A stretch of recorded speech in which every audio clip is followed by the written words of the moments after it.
শত জল্পনা কল্পনার অবসান ঘটিয়ে লন্ডনের ছেলে তারেক রহমানের কাছে বেগম খালেদা জিয়া। দীর্ঘদিন পর মাকে কাছে পেয়ে তার যত্নেও কোনো ত্রুটি রাখছেন না পুত্র তারেক রহমান। দেশটিতে পৌঁছেই সরাসরি মাকে নিয়ে গেছেন নামকরা হাসপাতাল দ্য লন্ডন ক্লিনিকে। সেখানে নিজ হাতে মায়ের জন্য খাবার নিয়ে যাওয়া সহ চিকিৎসাতেও মাকে এগিয়ে রাখছেন তিনি। তারই ধারাবাহিকতায় এবার জানা গেল দ্য লন্ডন ক্লিনিক হাসপাতালে ওয়ান স্টপ সার্ভিস পাচ্ছেন খালেদা জিয়া। চিকিৎসকদের মতামতের ভিত্তিতে এক ছাদের নিচেই তার চিকিৎসা চলবে,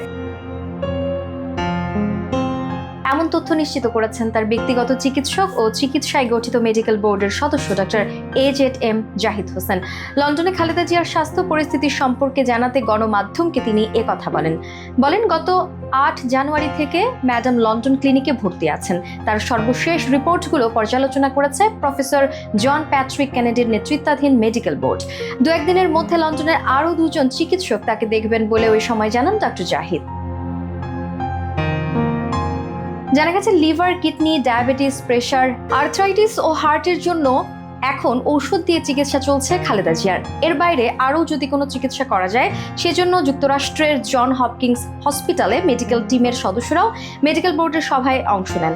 আলোচনা শেষে তার চিকিৎসা এক ছাদের নিচে বা ওয়ান স্টপ সার্ভিসের মতো করতে উদ্যোগ গ্রহণ করা হয়েছে বলে জানা গেছে। গত 5.5 বছর বন্দী থাকা অবস্থায় সুচিকিৎসা না পাওয়ায় সুচিকিৎসা থেকে বঞ্চিত হয়েছেন খালেদা জিয়া। এ সময় বিভিন্ন অঙ্গ প্রত্যঙ্গে তার ক্ষতি হয়েছে। তাই বয়সের কথা বিবেচনায় রেখে তার জন্য সবচেয়ে মঙ্গলজনক চিকিৎসা পদ্ধতি অনুসরণ করছেন চিকিৎসকরা।